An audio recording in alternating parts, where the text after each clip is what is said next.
Hi welcome back to our channel FS cookery vlogs. ഇന്നത്തെ നമ്മുടെ ഈ ഒരു വീഡിയോയിൽ ഞാൻ 5 റെസിപ്പീസ് ഇൻക്ലൂഡ് ചെയ്തിട്ടുണ്ട് കേട്ടോ. ഒരു ഗസ്റ്റൊക്കെ വരുന്ന സമയത്ത് ചെയ്ത് കൊടുത്തിട്ടുള്ളതാണ് ഈ ഒരു വീഡിയോയിൽ കാണിച്ചിട്ടുള്ളത്. അപ്പോൾ ഇത് കൂടാതെ കുറച്ച് എക്സ്ട്രാ സാധനങ്ങളുണ്ട്, പക്ഷേ അതിൻ്റെ ഒന്നും വീഡിയോയൊന്നും എടുക്കാൻ പറ്റിയിട്ടില്ല. എടുക്കാൻ പറ്റിയതിൻ്റെ മാക്സിമം ഞാൻ കാണിച്ചിട്ടുണ്ട്. അപ്പോൾ വീഡിയോ ഇഷ്ടമാണെങ്കിൽ സബ്സ്ക്രൈബ് ചെയ്യാത്തവരൊന്ന് സബ്സ്ക്രൈബ് ചെയ്യണേ. ആദ്യം ചെയ്തത് തട്ടുകട സ്റ്റൈലൊരു ചിക്കൻ ഫ്രൈ ആണ് കേട്ടോ ചെയ്തെടുത്തിട്ടുള്ളത്. അതിനായിട്ട് ഞാനൊരു പാത്രം എടുത്ത് വെച്ചിട്ടുണ്ട്. അതിലേക്ക് അത്യാവശ്യം കുറച്ച് ഉപ്പിട്ട് കൊടുത്തിട്ടുണ്ട്. അതിലേക്കൊരു 3 ടേബിൾ സ്പൂണോളം ഇഞ്ചി വെളുത്തുള്ളി പേസ്റ്റ്, അതിൻ്റെ കൂടെ തന്നെ ഒരു 1.25 ടീസ്പൂണോളം ഞാൻ ഗരം മസാല ചേർത്തിട്ടുണ്ട്. അതിൻ്റെ കൂടെ 1 ടീസ്പൂൺ അളവിൽ മഞ്ഞൾപ്പൊടി, 2 ടേബിൾ സ്പൂൺ മുളക് പൊടി, കാശ്മീരി ചില്ലി പൗഡറാണ് കേട്ടോ എടുത്തിട്ടുള്ളത്. അതിൻ്റെ കൂടെ 1 ടേബിൾ സ്പൂൺ മുഴുവനായുള്ള പെരിഞ്ജീരകമാണ് ചേർത്തിട്ടുള്ളത്. ഞാനിവിടെ 1.5 ടേബിൾ സ്പൂൺ ലെമൺ ജ്യൂസ് എടുത്തിട്ടുണ്ട് കേട്ടോ. അതിൻ്റെ കൂടെ 1 മുട്ട പൊട്ടിച്ചൊഴിച്ചിട്ടുണ്ട്. അതിൻ്റെ കൂടെ തന്നെ 2 table spoon cornflour, 2 table spoon തന്നെ അരിപ്പൊടി, ഇടിയപ്പത്തിനൊക്കെ എടുക്കുന്ന ആ ഒരു പൊടിയാണ് എടുത്തിട്ടുള്ളത്. അപ്പോൾ അത്രയും ചേർക്കുമ്പോഴത്തേന് നല്ല ക്രിസ്പി ആയിരിക്കും കേട്ടോ. അതിനാണ് ഈ അരിപ്പൊടിയും കൂടെ ചേർത്ത് കൊടുക്കുന്നത്. ഇതിൻ്റെ കൂടെ ഒരു 2 ടേബിൾ സ്പൂണോളം ചില്ലി ഫ്ലേക്സും കൂടി ഞാൻ ചേർത്ത് കൊടുക്കുന്നുണ്ട്. അതിൻ്റെ കൂടെ കുറച്ച് കറി ലീവ്സും കൂടി ഇട്ട് കൊടുക്കുന്നുണ്ട് കേട്ടോ. ഇത്രയും നന്നായിട്ടൊന്ന് മിക്സ് ചെയ്തെടുക്കുന്നുണ്ട് കേട്ടോ.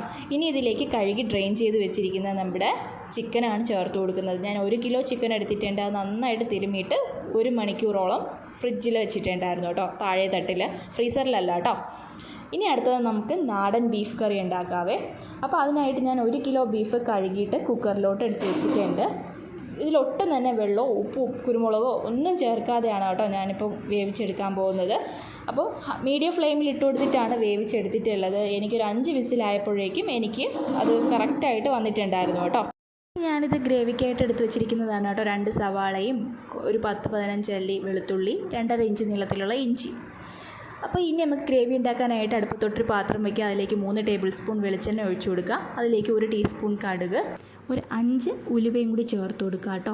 അതിനുശേഷം 10-35 കൊച്ചുള്ളിയാണ് ചോപ്പ് ചെയ്തിട്ട് ചേർത്ത് കൊടുക്കേണ്ടത്. മുഴുവനായിട്ട് ഇട്ടാലും മതി, പക്ഷേ കുക്കാവാനായിട്ട് കുറച്ചധികം ടൈം എടുക്കും. എനിക്ക് ഇപ്പോൾ ടൈം ഇല്ലാത്തതുകൊണ്ട് ഞാൻ കുറച്ച് സ്ലൈസ് ചെയ്തിട്ടാണ് ചേർത്ത് കൊടുത്തിട്ടുള്ളത് കേട്ടോ. ഇനി ഇതിലേക്ക് നമ്മൾ നേരത്തെ തന്നെ എടുത്ത് വെച്ചിരിക്കുന്ന 2 മീഡിയം സൈസിലുള്ള സവാള സ്ലൈസ് ചെയ്ത് ചേർത്ത് കൊടുക്കുക. നന്നായിട്ട് തന്നെ ഒന്ന് വഴറ്റിയെടുക്കുക.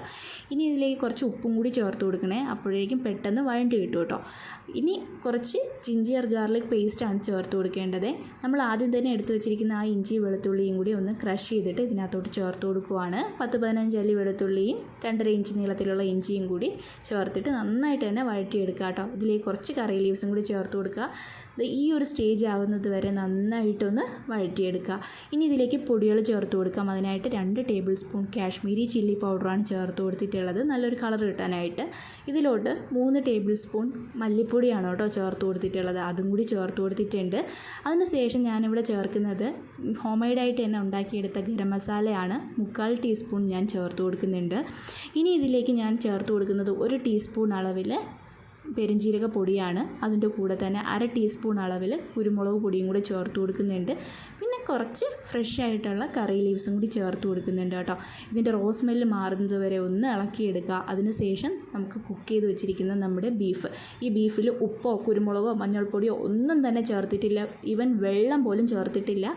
ബീഫിൽ നിന്ന് തന്നെ ഊറി വന്ന വെള്ളമാണ് ഇതിനകത്ത് ഉള്ളത്, അല്ലാതെ ഒട്ടും തന്നെ നമ്മൾ എക്സ്ട്രാ വെള്ളം പോലും ആഡ് ചെയ്യുന്നില്ല കേട്ടോ. അപ്പോൾ അതും കൂടി ചേർത്തിട്ട് നന്നായിട്ട് ഈ മസാല എല്ലാ വശത്തും പിടിക്കുന്ന രീതിയിലൊന്ന് ഇളക്കിയെടുക്കുക. അതിനുശേഷം ഇതിനകത്തുള്ള സ്പെഷ്യലായിട്ടുള്ള ഇൻഗ്രീഡിയൻ്റ് എന്ന് പറയുന്നത് കായമാണ് കേട്ടോ. അങ്ങനെ ബീഫ് കറിക്ക് അധികം ചേർക്കാത്ത ഒരു ഇൻഗ്രീഡിയൻ്റാണ് കായം. അതും കൂടി ഞാൻ 1/8 ടീസ്പൂൺ, അതായത് 1/4 ടീസ്പൂണിൻ്റെ പകുതി ഞാൻ ചേർത്ത് കൊടുക്കുന്നുണ്ട് കേട്ടോ. ഇതൊരു എക്സ്ട്രാ സൂപ്പർ ഫ്ലേവറാണ് കേട്ടോ കൊടുക്കുന്നത്. കൂടി ചേർത്തിട്ട് നന്നായിട്ട് ഇളക്കി യോജിപ്പിച്ചിട്ട് ജസ്റ്റ് ഒന്ന് മൂടി വെച്ച് കൊടുക്കുക. കുറച്ച് കറി ലീവ്സും കൂടി ഇട്ടിട്ട് ഒന്ന് മൂടി വെച്ച് കൊടുക്കുക. എന്നിട്ട് ഫ്ലെയിം ഓഫ് ചെയ്യുക. നമ്മുടെ കറി റെഡിയായി. ഈ കറി റെഡിയാകുന്ന ടൈം കൊണ്ട് ഞാനിവിടെ ഇടിയപ്പവും റെഡിയാക്കി എടുത്തിട്ടുണ്ട് കേട്ടോ. അപ്പോൾ അത് പെട്ടെന്ന് തന്നെ കഴിഞ്ഞിട്ടുണ്ട്. പല വീഡിയോസിലും കാണിച്ചതുകൊണ്ടാണ് കാണിക്കാത്തത്. ഇനി അടുത്തത് നമുക്ക് ഒറട്ടിയുടെ റെസിപ്പിയാണ്. അത് ഞാൻ നേരത്തെ തന്നെ കാണിച്ചിട്ടുള്ളതാണ്. അതുകൊണ്ട് തന്നെ ഞാൻ ഡീറ്റെയിൽ ആയിട്ടൊന്നും കാണിക്കുന്നില്ല, ജസ്റ്റ് ഒന്ന് കാണിച്ചു പോകുന്നു എന്നുള്ളത് മാത്രമേ ഉള്ളൂ. വീഡിയോ എടുക്കാൻ പറ്റിയതുകൊണ്ട് മാത്രം ഞാനത് കാണിക്കുന്നു എന്നേ ഉള്ളൂ കേട്ടോ. അപ്പോൾ ഇതിനായിട്ട് ഞാനൊരു പാത്രം എടുത്തിട്ടുണ്ട്, അതിലേക്ക് കുറച്ചധികം വെള്ളവും എടുത്തിട്ടുണ്ട്, അതിലേക്ക് കുറച്ച് ഉപ്പും കൂടി ചേർത്തിട്ട് അടുപ്പത്തോട്ട് വെച്ചിട്ടുണ്ട്. ഇനി ഫ്ലെയിം ഓൺ ചെയ്തിട്ടുണ്ട്. അത് നന്നായിട്ടൊന്ന് ചൂടായി വരുന്ന ടൈമിൽ കുറച്ച് തേങ്ങ ചേർത്ത് കൊടുക്കുകയാണ് കേട്ടോ. ഇനി ഇത് നന്നായിട്ട് തിളച്ച് വരുമ്പോഴാണ് നമ്മൾ മാവും കൂടി ചേർത്ത് കൊടുക്കുന്നത്. ഇതിൻ്റെയൊക്കെ വീഡിയോസ് ഞാൻ നേരത്തെ തന്നെ അപ്ലോഡ് ചെയ്തിട്ടുണ്ട്. അപ്പോൾ ആർക്കെങ്കിലും ആവശ്യമുണ്ടെന്നുണ്ടെങ്കിൽ ആ വീഡിയോ ഒന്ന് കണ്ടു നോക്കാം കേട്ടോ. അപ്പോൾ നന്നായിട്ട് തന്നെ തിളച്ചിട്ടുണ്ട് വെള്ളം. ഈ ഒരു സ്റ്റേജിൽ നമുക്ക് മാവ് ചേർത്ത് കൊടുക്കാം. മാവ് ചേർത്തിട്ട് നന്നായിട്ടൊന്ന് കിണ്ടിയെടുക്കാം. അപ്പോൾ ഞാനിന്നിവിടെ കാണിച്ചിട്ടുള്ള കറി ആയാലും റോസ്റ്റ് ആയാലും ഫ്രൈ ആയാലും എല്ലാത്തിൻ്റെ കൂടെയും പൊറോട്ടയ്ക്കും പൊറോട്ടയ്ക്കും എല്ലാത്തിൻ്റെ കൂടെയും പോകുന്നതാണേ. ഞാൻ ഫ്ലെയിം ഓഫ് ചെയ്തിട്ടുണ്ട്. ഇനി ഇത് ജസ്റ്റ് ഒന്ന് തണുക്കട്ടെ. തണുത്തിട്ട് നമുക്ക് കൈ കൊണ്ട് നന്നായിട്ട് തന്നെ കുഴച്ചെടുക്കണം. ഒരുപാട് അങ്ങ് തണുത്ത് പോകരുത്. ചെറിയ ചൂടോട് കൂടി തന്നെയാണ് കുഴച്ചെടുക്കേണ്ടത്. നമ്മുടെ കൈ ജസ്റ്റ് ഒന്ന് വെള്ളത്തിൽ നനച്ചു കൊടുത്തിട്ട് നന്നായിട്ട് തന്നെ കുഴച്ചെടുത്താൽ മതി കേട്ടോ. എന്നാലേ നമുക്ക് ഉരട്ടിക്ക് ആ കറക്റ്റ് പരുവം കിട്ടുള്ളൂ. അപ്പോൾ ഇനി നന്നായിട്ട് തന്നെ കുഴച്ചെടുത്തിട്ട് ഞാനിത് ബോൾ പിടിക്കുന്നുണ്ട്. ബോൾ പിടിച്ചിട്ടാണ് ബാക്കി കാര്യങ്ങളൊക്കെ ചെയ്തെടുക്കുന്നത്. പെട്ടെന്നാണ് കേട്ടോ ഞാനിതെല്ലാം ചെയ്തെടുക്കുന്നത്. അപ്പോൾ എല്ലാ ബോളും പിടിച്ചിട്ട് പെട്ടെന്ന് ഞാൻ പ്രസ്സിൽ വെച്ചിട്ട് ഉരട്ടിക്ക് പരത്തി എടുത്തിട്ട് ചുട്ടെടുക്കുവാണ് കേട്ടോ ചെയ്യുന്നത്. അതൊക്കെ പെട്ടെന്ന് ഒരടുപ്പിൽ നടക്കുന്നുണ്ട്, ചുട്ടെടുക്കലും കാര്യങ്ങളുമൊക്കെ. ഇനി നമുക്ക് ഒരു കാര്യം കൂടി ചെയ്യാനുണ്ട്, ബീഫ് റോസ്റ്റ്. അപ്പോൾ അതിൻ്റെ പരിപാടികൾ നോക്കാം കേട്ടോ. അതും കൂടി കഴിഞ്ഞാൽ നമുക്ക് ഫ്രൈ ചെയ്യാനൊക്കെ ഉണ്ട്. അപ്പോൾ ബീഫ് റോസ്റ്റിനായിട്ട് ഞാൻ 1 കിലോ വരുന്ന ബീഫ് കുക്കറിലോട്ട് കഴുകി ഡ്രെയിൻ ചെയ്ത് ഇട്ട് കൊടുത്തിട്ടുണ്ട്. ഇതിലേക്ക് കുറച്ച് ഉപ്പും അത് ആവശ്യത്തിന് 2 ടീസ്പൂൺ അളവിൽ കുരുമുളക് പൊടിയും കൂടി ഞാൻ ചേർത്ത് കൊടുക്കുന്നുണ്ട്. 1 ടീസ്പൂൺ അളവിൽ മഞ്ഞൾപ്പൊടിയും ചേർത്ത് കൊടുക്കുന്നുണ്ട്. ഇതിൻ്റെ ഒപ്പം തന്നെ 2 ടേബിൾ സ്പൂൺ ഇഞ്ചി വെളുത്തുള്ളി പേസ്റ്റാണ് ഞാൻ ചേർത്ത് കൊടുക്കുന്നത്. അതും കൂടി ചേർത്തിട്ട് കുറച്ചധികം വെള്ളവും ചേർത്തിട്ട് നന്നായിട്ട് മിക്സ് ചെയ്തിട്ട് അടുപ്പത്ത് വെച്ച് വേവിച്ചെടുക്കുകയാണ് ചെയ്യുന്നത്. നന്നായിട്ട് വേവിച്ചെടുക്കണം കേട്ടോ. ഈ ഒരു സമയം കൊണ്ട് ഇതിൻ്റെ ഗ്രേവി നമുക്ക് ബാക്കി ഉണ്ടാക്കിയെടുക്കാം. അതിനായിട്ട് ഇവിടെ 2 ടേബിൾ സ്പൂൺ കോക്കനട്ട് ഓയിലിൽ 6 ഏലക്കയും 6 ഗ്രാമ്പും എടുത്തിട്ടുണ്ട്. ഇതിലേക്ക് ഒരു 10-30 കൊച്ചുള്ളിയാണ് ക്രഷ് ചെയ്തിട്ട് ചേർത്ത് കൊടുക്കുന്നത് കേട്ടോ. ഇതിലേക്ക് ഇതൊന്ന് നന്നായിട്ടൊന്ന് വാടി വരുന്ന സമയത്ത് ഇനി ഇതിലേക്ക് ഞാൻ കുറച്ചധികം കോക്കനട്ടിൻ്റെ പീസും കൂടി ചേർത്ത് കൊടുക്കുന്നുണ്ട് കേട്ടോ. അത് നല്ല ടേസ്റ്റാണ് കേട്ടോ ഈ ഒരു റോസ്റ്റിൽ കടിക്കാനായിട്ട്. ഇനി ഇതിലേക്ക് 2 സവാളയും കൂടി ചേർത്ത് കൊടുക്കുന്നുണ്ട്. കുറച്ച് ഉപ്പും കൂടി ചേർത്തിട്ട് നന്നായിട്ട് തന്നെ ഒന്ന് വഴറ്റിയെടുക്കുന്നുണ്ട്. ഉള്ളിയൊക്കെ നന്നായിട്ടൊന്ന് വഴറ്റിയെടുത്തിട്ടാണ് ഇതിലോട്ട് ഞാൻ പൊടികളെല്ലാം ചേർത്ത് കൊടുക്കുന്നത്. അതിനായിട്ട് മുളക് പൊടി, മല്ലിപ്പൊടി, ഗരം മസാല, അതുപോലെ പെരിഞ്ചീരകപ്പൊടി, ഇത്രയും പൊടികളാണ് ചേർത്ത് കൊടുക്കുന്നത് കേട്ടോ.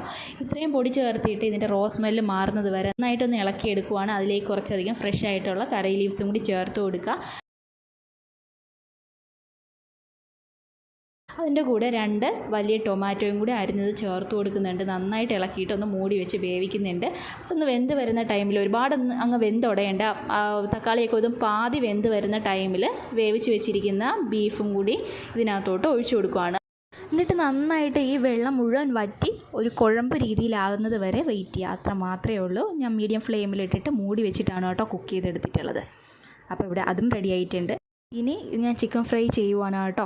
നേരത്തെ ഫ്രിഡ്ജിലോട്ട് നമ്മൾ 1 മണിക്കൂർ സെറ്റ് ചെയ്യാനായിട്ട് മാറ്റി വെച്ചതും കൂടെ എടുത്ത് പെട്ടെന്ന് തന്നെ ഫ്രൈ ചെയ്തെടുക്കുവാണ്. ഇതെല്ലാം പൊരിച്ച് കോരി വെക്കുന്നുണ്ട്. അപ്പോൾ വീഡിയോ ഇഷ്ടമാവുകയാണെങ്കിൽ ഒന്ന് ഷെയർ ചെയ്ത് സപ്പോർട്ട് ചെയ്യണേ.